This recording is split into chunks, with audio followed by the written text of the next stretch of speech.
YouTube, how's it going? The Goat House is back. We got a very interesting offseason video for you guys today. We're talking about the big name quarterbacks that actually could be traded this offseason. We're already talking about a bunch of, it's an odd offseason already because there's a bunch of big name guys already being discussed. I think all these guys, they're likely candidates. They'll pop up in talks. Doesn't mean all these guys will get traded, but there's going to be some big-time moves going on. So we're going to break down these big-name quarterbacks that could be dealt. We're going to talk about the cap situation with them, with their current teams, and we will discuss potential fits. It's tough to predict where they'll actually go at this way too early time. We'll talk about fits and what goes. There's a lot that goes into why those teams are fits. We're going to see the Steelers and the Broncos pop up because they need quarterbacks badly. They have that open spot, and they have a ton of cap space. We're going to talk about multiple teams here, though. So really excited about this. We got all kinds of offseason content like this already on the channel and more to come. Full free agency, trades, draft content. We got playoff coverage right now, so join us. Like, subscribe, turn notifications on. Follow our Twitter. That's very important. A lot going on there. Here's our Twitter. You guys are currently voting for the title games. Here are the conference championship games. You guys are playing a part in the picks video here. So check it out. Link pinned in the comments for this and other key, important, recent videos. Got to start with Aaron Rodgers. Let's talk about Aaron Rodgers here. Packers just got upset in the divisional round against the 49ers, so they didn't even make it to the NFC Championship game this year. They're upset before that. It's always been a topic. Rodgers kind of threatening to leave in the past because they come up short. They're disappointing. He's not thrilled with the front office, and now they come up even more short this year. I never really bought into it in the past. I kind of guaranteed that Rodgers would be back in the past. This year, we kind of knew this could be the last dance. This could be it. And I think it would have been a tough call, if they would have made the NFC Championship game or made the Super Bowl and even lost that way. But losing in the divisional round and having the cap space situation that they're at, it's bad, over negative 40 or under, we should say. They're probably going to have to make the roster weaker by cutting guys. It's a sticky situation. And they reworked Rodgers' deal so they basically can trade him this year if possible. So I'm actually thinking a guy that was anti-Rodgers being anywhere else in the past, I'm actually thinking it's pretty damn possible. So the cap situation, the Packers need to clear cap space. Rodgers doesn't want to be a part of the rebuild. Maybe they won't be in a rebuild, but we'll see. The Packers would clear $19.947 million. See that number at the top by trading Aaron Rodgers, by trading him this offseason. But you see that post-June 1st number? They clear even more with a post-June 1st trade. So weird rule. Each NFL team every offseason has two post-June 1st moves. That could be a trade. It could be two. Like I said, they had two moves. It could be two trades. It could be a trade and a cut. It could be two cuts. And what that does is allow teams to not only clear that normal amount, which in this case would be 19.947, but it would also clear some bonuses as well. Normally you can't clear that, but you have two of those moves, so you can clear it on two of those guys. Not every contract has those bonuses that you can actually clear. So that's pretty interesting. In Rodgers' case, and some of these guys we'll talk about, you can actually clear more. So in the value, we know it's three ones plus. We already know Deshaun Watson's potential value because it's been brought up a bunch of times. We'll talk about Deshaun Watson as well. And it was 3 firsts plus 2 twos. Will that be what he goes for now? We'll see. But in the Rodgers being, a bigger name, Super Bowl ready quarterback, younger than Deshaun Watson, but yeah, around the same value there. It's got to be 3 ones and more here for sure. 2 twos, 3 twos, maybe two twos and a 3, somewhere around there. 3 ones got to be involved here. Could the Packers? This will be debated. Could the Packers lose leverage because Rodgers is I can see him demanding a trade. That's obvious. I can see him. I'll retire if you don't trade me. I won't play for you. I could see that. So do they want to get something out of nothing? And they have to. This is the key. They have to find ways to clear space. They have to not only get back down to 0, but get to positive. So they could lose leverage. It's going to be a shame for the Packers' sake if they get less than 3 ones, but I do think it's pretty possible. Kind of going back to, before we talk about the fits, how they can save more by trading them post-June 1st. Now, that looks ideal because the Packers need to clear about $50 million, we'll call it, more than $44 million. So you want to clear as much as possible. Do teams want to wait all the way to June 1st or around that time? Do the Packers want to wait then because they're going to need to clear space ASAP to be able to make moves in free agency, because free agency is long before June 1st. So it gets a little tricky there. The Packers could actually, any team can make the move and like pretty much tell the league. We never hear about these things, but it's weird. Tell the league, we're going to use this as our post June 1st move, but they don't get that extra space until after June 1st. But I could see another thing. I can see teams paying a premium in terms of what they trade away by just getting them ASAP. Getting them before that June 1st. Say if the Broncos are battling the Steelers for them, we want them now. We don't want to wait till after the draft. We want to know what we're doing in the draft. Maybe they pay a little extra beforehand. So keep that in mind. I said when we started this video that the Steelers and the Broncos are going to come up a lot in this video. Why? Because a lot of teams need quarterbacks, but these teams need quarterbacks. They might be a quarterback away from doing some damage. And the big thing, what people always forget, there's always fans out there, even writers, that just blurt out, this team is getting this guy, and they do not think about cap space. They forget every time. Steelers and the Broncos both have loads of cap space. Great amount of cap space. So those are the two front runners there. Both those teams have been thrown out there. The Broncos have been thrown out in that conversation quite a bit recently. They got a pretty good roster for around Aaron Rodgers. They kind of just need their coach, which they're narrowing that down right now as we speak. I put the Raiders in there. Maybe a little bit of a wild card. I really like the fit. They do have Derek Carr. Derek Carr's a fine quarterback. There's always rumors about them moving on from Derek Carr every year. Do they trade Derek Carr away?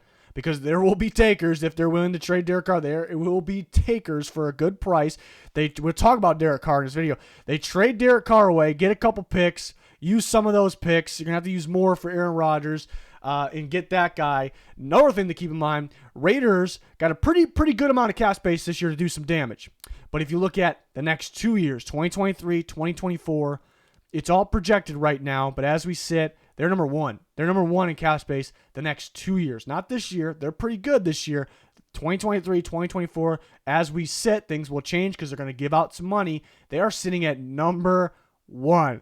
Raiders, there's been rumors of them pulling Devontae Adams, getting him. The Packers could franchise tag him, but do they just load up Aaron Rodgers, Devontae Adams with that team they have, their new coach?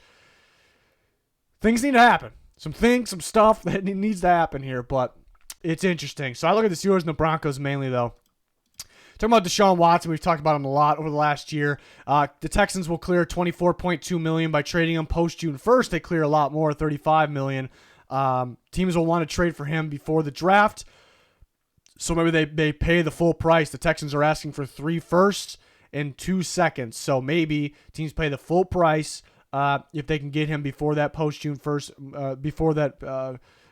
June 1st, before the draft, we should say. The Steelers, it's been reported that they might go draft.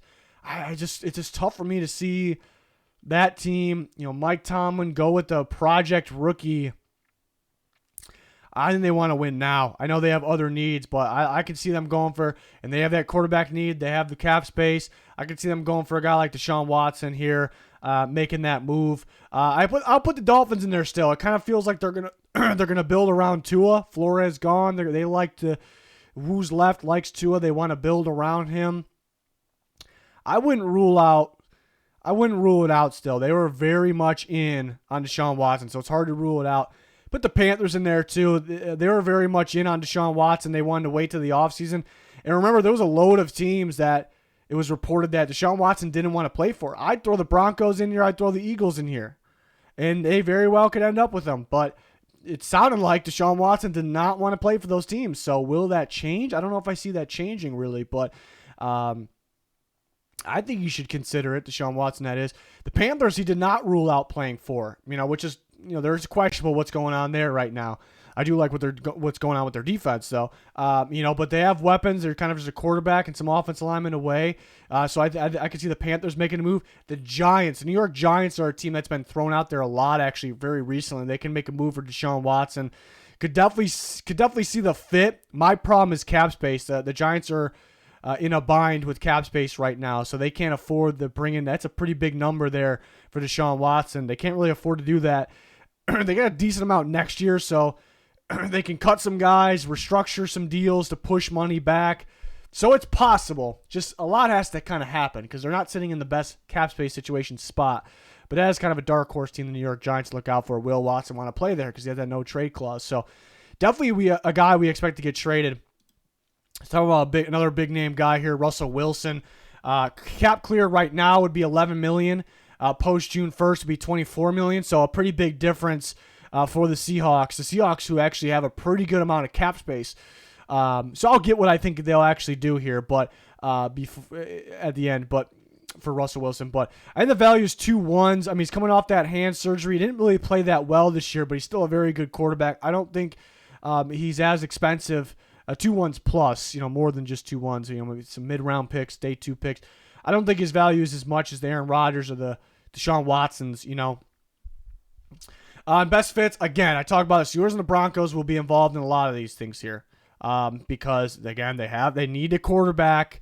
They're kind of a quarterback away. Those teams tend to be the front runners for it, and they have a ton of cap space. So those teams are mentioned a lot here for a reason.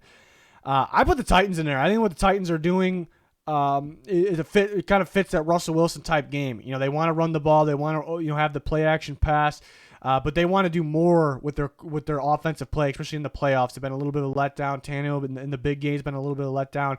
The Titans moves would have to be made here. They would have to probably find a spot for Tannehill, trade him away, which could be tough. We'll talk about Tannehill. And then they're going to have to clear a little bit more space, which is very doable if they do trade Tannehill, though. Russell Wilson, I just really like the fit. The fit really feels right to me, but a lot has to happen there. But going back to, again, Russell Watson, mixing some guys together there. He said he wanted to trade last year, and he was trying to explore his option this year is what he said. I don't know if the Seahawks really want to trade him. I think the value is not really going to match up. What the Seahawks ask and what somebody would actually give them. Will somebody give up 3 firsts plus? That's probably what they'll ask. Another thing is Seahawks have a lot of cap space. It's not like they need to move on from Russell Wilson. They want to turn this thing around. Of course, Pete Carroll wants to turn this thing around. They want to get back to not only getting the playoffs next year, but winning the Super Bowl. That's their goal. So they want to keep Russell Wilson. They want to use that cap space to build around him. So it would make sense to kind of keep this thing alive here. But yeah, the problem is that anytime anytime they had good cap space, they took a conservative approach and they didn't really make any moves. So a lot on the line here with the front office this year. So this is one where his name will definitely come up. He'll be a candidate. He'll be talked about. He already is. But I don't know. Maybe it's a little bit more of a, I want to say long shot, but a little more unlikely than the other guys we've talked about here. So we'll see what happens there. Definitely interesting. Talk about Kirk Cousins. His name's kind of popped up a bit because the Vikings, they're hiring a new GM and coach. Could they kind of go in a somewhat of a retool, rebuild mode? Could they stay the same here when keep Kirk Cousins? I think likely Kirk Cousins is the Vikings starting quarterback in 2022. And then he's a free agent. And then if he plays out of his mind, next year they probably extend him. If he's average, then they probably move on. They find somebody else. So that's kind of my take. $35 million. So it's no difference in the post June 1st move. They a whopping $45 million cap hit this year. If they trade him, they clear 35 of it, which is quite a bit. Quite a bit there. So they may look to trade. Make some moves here. It's tough figuring out the value because Kirk Cousins played pretty well this year. He was pretty solid this year. And there's teams that would love to have him as their quarterback before you think about the cap space. Just in general would like to have Kirk Cousins. I feel like he's an upgrade as their quarterback. So his value normally is more than a 3rd round pick for sure. But $35 million is a lot of money. And there's other factors here. The Vikings maybe could pay a portion of it. But taking in $35 million, does drop his value, and there's not too many teams that can do it. I put the Browns in here. I know Baker Mayfield's their quarterback, but could they look to get better? Stefanski familiar with Kirk Cousins. Cousins familiar with Stefanski. Really, the only time Cousins hasn't really played his best is when the Vikings offensive line has struggled, which is kind of a lot, actually. They struggle. The Browns got the offensive line, so maybe the Browns are pretty confident with that. Maybe they can move Baker Mayfield in a deal like this and clear that space. The Browns have plenty of cap space, though. The Broncos, another connection. George Payton, who was a former Vikings assistant GM, is now the GM of the Broncos. They're looking to get better at quarterback. They get a guy in a 1-year deal here. Figure out if he can be their guy to help them this year. If he's their guy for the future, they also can draft one to learn under Cousins. That kind of makes sense to me. They also have the cap space. Right now, the Eagles don't have the cap space. They're very good at clearing, possibly clearing, though. And the Eagles could definitely be involved in the bigger names. Maybe Russell Wilson is one for the Eagles as well. I think Sirianni was running an offense that he didn't really want to run, coming from that Colts tree. I think Cousins is that type of player in that offense that he really wants to run. So I for some reason, I'm not counting on it, but I can see it. But if there is a trade, it'd be because the Vikings are trying to move on from that space, that cap space, because they do have negative right now, and other teams are just trying to get better and just trying to make a trial. And again, people look at it like, do you really want Kirk Cousins' contract? Yes, it's pretty beefy right now, $35 million, but it's only a 1-year deal. It's only a 1-year deal, so you're not, and you could, if he's good, you can extend him. You're not locked in for like $35 million every year for consecutive years here. That kind of is the good thing here. So it is a little tricky to figure out the value there. I'm not counting on a trade to happen here with this one, but it's been brought up. Matt Ryan, pretty big difference in cap clear. The Falcons only clear $8.137 million if they do it now before June 1st. It's not really worth it to the Falcons unless they get tremendous value. Post June 1st, it's a bit more there. It's a bit more obviously, but our team's going to wait a lengthy time to trade for Matt Ryan. That's kind of the question there. Why I don't think a Matt Ryan trade will happen is because the value probably won't match up. Again, to only clear $8 million at the top of your screen there, the Falcons are going to need a lot. They're going to need first round pick and more. I don't think no one's going to give that up. That's the problem. The value won't match there. If the Falcons can clear that 23.75 later in the year, then maybe the value can match up, but will the Falcons actually do it? It's hard to see it. It's hard to see it. So this is more of a long shot, kind of like Cousins, but his name will be brought up. The Broncos have the cap space. They have they have the need at quarterback. Big one here. I'm still in it. Could be wrong. I still think Dan Quinn's going to be the Broncos coach. Connection there at Matt Ryan, formerly coaching the Atlanta Falcons. And the Broncos got a pretty solid roster. So you're possibly looking for a veteran quarterback here. Wild card, 49ers. 49ers, Jimmy Garoppolo's got them going right now. They're in the NFC Championship game, but the plan all along could have been to move on from Jimmy Garoppolo's contract and clear over $25 million this next year, and then maybe go Trey Lance or maybe go with somebody that's familiar with Shanahan's system. There's a connection there as well, and maybe get a better fit, and he's a better quarterback to Jimmy Garoppolo, so actually go win that Super Bowl because Trey Lance is a second-year quarterback with lack of experience. Got to go win a Super Bowl when the 49ers are trying to win right now and next year. So a little of a wild card that kind of makes sense to me, actually. But I don't think value, trade compensation will match up, so I don't think Matt Ryan will actually be traded. Ryan Tannehill, another disappointing performance in a playoff game, just can't get the job done. He's a good regular season quarterback. He's a solid quarterback in general. But the Titans are trying to win now, so could they try to trade him and then get better? Trade for a guy like Russell Wilson or Aaron Rodgers or I don't think the Texans will trade Deshaun Watson in division there, but could they try to do that? It's possible they can try. Will they get the job done? Cap cleared, $10.2 million. Forget the post June 1st.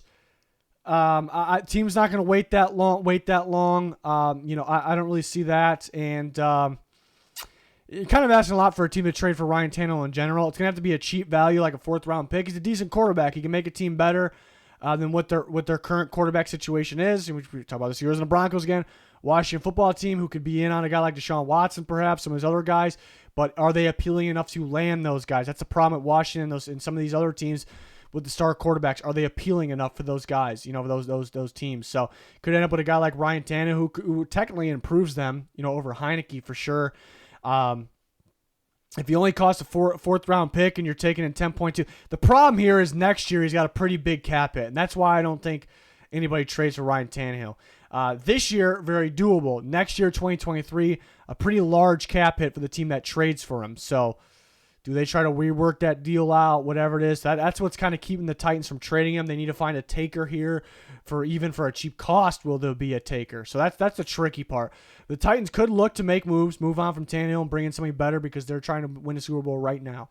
So that's a pretty interesting one. Talk about a better quarterback here, Derek Carr. Name gets brought up every year. He's got some value. 2 1s, maybe more. maybe more, because it's not like he's aging or anything like that. He's not like he's declining. He clutched up at the end of this year.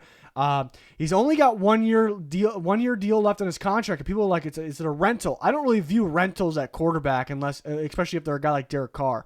I think it's a perfect situation. $19.877 million. That is cheap for Derek Carr, and you choose the extension. You work out a deal with them. You choose the money. Other team doesn't get to choose that contract. It's not already in place. It's a perfect scenario right there. I think there'd be teams, if the Raiders want to try to go get somebody better, a guy like Aaron Rodgers or Deshaun Watson. Rumored about Russell Wilson last year. I think they may stay put with Carr over Russell Wilson. I would recommend that actually as well.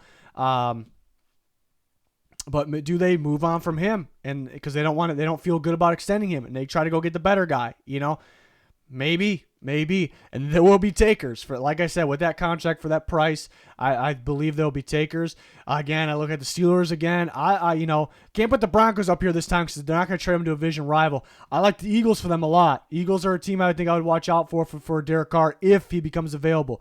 My feeling right now is that the Raiders probably won't. I think they like Derek Carr. He probably won't be available. It's rumored every year. Never actually happens, but could get interesting. And the Panthers perhaps as well. I would mainly focus on those first two, but definitely an intriguing name there. Again, because of that contract, and the Raiders can get some things in return there. So pretty interesting. Carson Wentz, another one. The Colts clear a lot of space. The Colts have a lot of space. They're always hesitant to spend it, though, unless they have an insane amount. And they weren't thrilled with the way Carson Wentz controlled things at the end there. So maybe, it's just... It's tough. It's too bad they traded for Carson Wentz, because they would have their first round pick still, and the Colts would very much be in on a guy like Aaron Rodgers, and the Colts would be damn good with Aaron Rodgers. So they really blew it trading for Carson Wentz in the first place. 28.294 is what they clear either way. It's a cheap value. It's kind of like Tannehill. I don't know if a team really wants to trade for Carson Wentz. I don't know if they really want to, with that contract. And he does have 2 more years after this year, so technically 3 more years, but you actually can get out of the full amount in the future. So the future years on his contract really aren't a worry to other teams. It's just, do they want him now? Do they want to pay him now the 28 whatever million here? It's pretty tough. There are some teams in need of a quarterback. If they strike out some other guys, maybe they help the Colts out. And the Colts will have to. That's the problem, though, because then the Colts will have to make a move for another guy. If they're able to trade Carson Wentz, they can make a move for the other guy. But they don't have a first-round pick. This just the team's just going to beat him out. So most likely he's probably their quarterback. Maybe they'll look to draft one for the future. Tough situation. Just a bad idea trading for Wentz in the first place. What's about Baker Mayfield here, who struggled this year? He was beat up a little bit, but he struggled. It's an option. It's an option part of his contract. It's 1 year remaining. It's $18.858 million. That's what the money cleared would be. In value, 3rd round pick. Might actually confuse some people. Going to really confuse people that are skimming through the video, not listening to me. Why people would be confused? Like, how does he have more value than people probably can understand Carson Wentz, but some may say Carson Wentz or Ryan Tannehill. Why does he have more value than Ryan Tannehill? And I'll tell you exactly. Well, Ryan Tannehill he's a veteran guy. Baker Mayfield has upside. Ryan Tannehill and Carson Wentz have more cap hits. Look at Ryan Tannehill next year. Large cap hit next year. Baker Mayfield, a guy with some upside still, but with experience, only 18.858. Yes, he struggled this year, but a young guy with experience with an under $20 million cap hit. You're not locked in long term. You give him a trial. You choose the extension. If you bring him in and extend him right away, it might be cheap actually as well too. I think that's pretty valuable. If a team goes and trades a 3rd round pick for Baker Mayfield, I'm actually gonna like it. I think it's gonna be solid. I put the Vikings in here just because I think the only way. Not the only way, but I think if Cousins gets dealt, I think it somehow could be, along with picks, somehow could be a Cousins-Baker Mayfield swap somehow here. I don't think either will happen. I'm not counting on either to happen, but I like Baker Mayfield for that Saints system. I think he fits their system. I think they can get the most out of Baker, get him back to playing where he was when he was good. The Saints they're in a very bad situation with the cap space. They're going to have to clear a ton. So if they do, and the Saints are getting brought up with Russell Wilson and Deshaun Watson, I just don't know how that could happen. Russell Wilson is a little bit cheaper this year, so maybe there's some sort of possibility there. But I just like the fit. Again, best fits, not really prediction, with Baker Mayfield and the Saints. And then Washington as well. Again, Washington probably want one of the bigger guys, but will they be able to land those guys? So it's an upgrade, I think, over Heineke. I think Baker has potential to be better, better than what he was last year for sure. We've seen it. I don't think guys just get worse. He was solid young quarterback before. I think he was beat up this year. Maybe a change of scenery. So we'll see if that happens. A little wild card guy. I think people will view it. Trade for Baker Mayfield. He was bad this year, but I look at the value here and the potential upside. I think it could be sneaky good. At the end of the day, I'm not really predicting it to happen. I think it could. It honestly could. But I think all these guys will be brought up as candidates this offseason. They'll be discussed. Teams may pick up the phone and discuss them. I think there's no way all of them get traded, maybe even close to all of them. But what offseason does, and Aaron Rodgers, Russell Wilson, Deshaun Watson, I think two of those guys get traded. I think Aaron Rodgers and Deshaun Watson get traded. That's a pretty insane offseason. So it's going to be a pretty insane offseason in my opinion here. So can't wait to see what happens. All these guys, can't wait to see if their names get brought up more. Some of them already have. I think a lot will be brought up. What we talked about here ahead of time here. So excited to see. I love the offseason. I love the offseason and all the moves that are made. It seems to get crazier and crazier every single year. So we'll have you covered fully for free agency predictions, grades, offseason trades, the draft, full coverage as well. Playoff content going on as well at the moment. Links to recent videos in our Twitter, pin in the comments. Check it all out. Like, subscribe, turn notifications on me. Much, much appreciated. It's going to do it. Thanks for watching. Goodbye.